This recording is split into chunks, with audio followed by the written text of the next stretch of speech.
নমস্কার, আপনারা দেখছেন দ্য ইন্ডিয়ান ইনফরমেটিভ চ্যানেল। শুরু করছি আজকের আবার একটি নতুন ভিডিও নিয়ে। আজকের দুখানা এমন কিছু ডেভেলপমেন্ট উঠে এসছে যেগুলো নিয়ে হয়তো কোনো সোশ্যাল মিডিয়ায় আলোচনা হয়নি, কিন্তু এটি ভারতীয় বায়ুসেনার জন্য খুব গুরুত্বপূর্ণ ডেভেলপমেন্ট হতে চলেছে এবং কার্যত ভারতের প্রতিরক্ষা মন্ত্রী কিন্তু এটা কার্যত ফ্রান্সের যে ডাজো অ্যাভিয়েশন তাকে কিন্তু চ্যালেঞ্জ করেছে। যদি তারা এই লক্ষ্যমাত্রায় না পৌঁছাতে পারে তবে ভারতের জন্য 114খানা রাফেল যে ফাইটার এয়ারক্রাফট, সেই ফাইটার এয়ারক্রাফট কেনার বাস্তবায়ন কিন্তু নাও হতে পারে। তো এটি কি বিস্তারিত জানার জন্য ভিডিওটি শেষ পর্যন্ত দেখুন। ভিডিওটি যদি ভালো লাগে তাহলে অবশ্যই লাইক করবেন আর আমাদের চ্যানেলটিকে সাবস্ক্রাইব করবেন।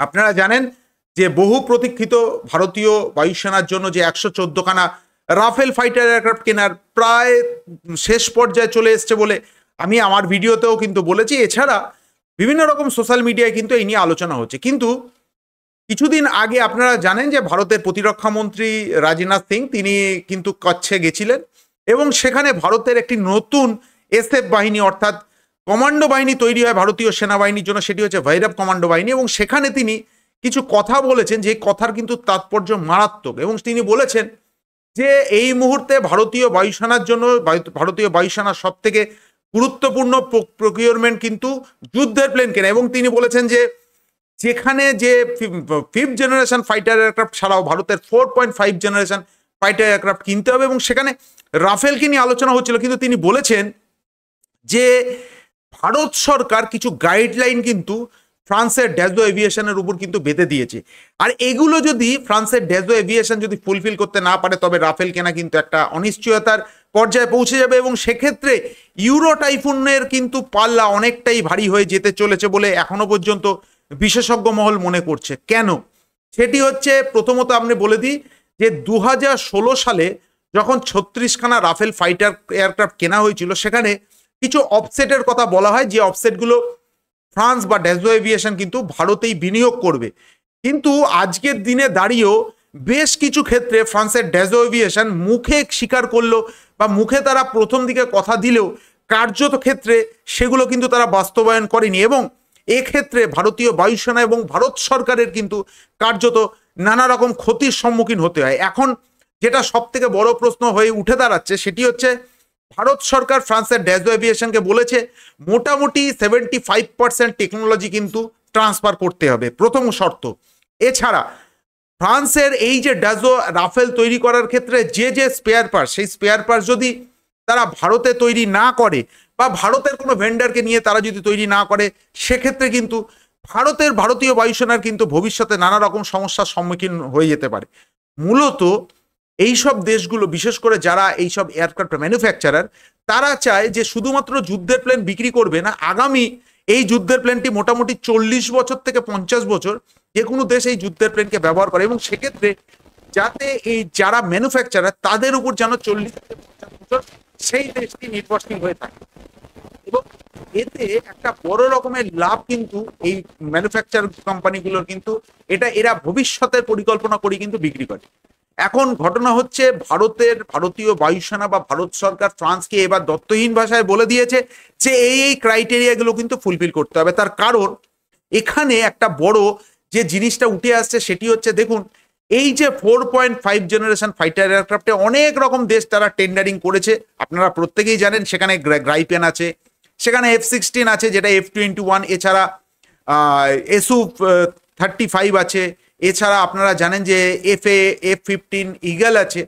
তো মোটের উপর যদি দেখা যায় যে প্রত্যেকেই তাদের এয়ারক্রাফটকে নিয়ে এসছে এবং প্রত্যেকেই কিন্তু 19-20 ফারাক দেখা যাচ্ছে। কিন্তু দুটো যুদ্ধের প্লেন কিন্তু শর্টলিস্ট করা হয়েছে যারা ভারতীয় বায়ুসেনার যে রিকোয়ারমেন্ট, আমাদের একটা নির্দিষ্ট লক্ষ্যমাত্রা রয়েছে, কিন্তু দেখা যাচ্ছে এই ইউরোফাইটার টাইফুন এবং রাফেল তারা কিন্তু এই লক্ষ্যমাত্রাকে এক্সিট করে চলে যাচ্ছে। মানে আমাদের যে রিকোয়ারমেন্ট, বিয়ন্ড রিকোয়ারমেন্ট কিন্তু এই দুটো যুদ্ধের প্লেনের ক্ষেত্রে রয়েছে। সেক্ষেত্রে ইউরোফাইটার টাইফুনও রাফেলের থেকে কোনো অংশে কম নয় এখনো পর্যন্ত বিশেষজ্ঞরা মনে করছে। এবং আজ থেকে 10 বছর আগে যে ইউরোফাইটার টাইফুন ছিল, 10 বছর বাদে যদি আপনারা ট্যালি করে দেখেন রাফেল এবং ইউরোফাইটার টাইফুনের মধ্যে, এই লাস্ট 2-3 বছরে কিন্তু ইউরোফাইটার টাইফুন বহু ক্ষেত্রেই টেকনোলজিক্যাল অ্যাডভান্সমেন্টের দিক থেকে রাফেলকে তারা বেশ খানিকটা পেছনে ফেলে দিয়েছে। আর এখানে ইউরোফাইটার টাইফুন কিন্তু ভারতকে পুরোপুরি টেকনোলজি ট্রান্সফার করে দিতে চাইছে। শুধুমাত্র তা নয়, তারা ভারতে একটা ম্যানুফ্যাকচারিং ইউনিট তৈরি করার কথা বলছে এবং শুধু এখানেই থেমে থাকছে না।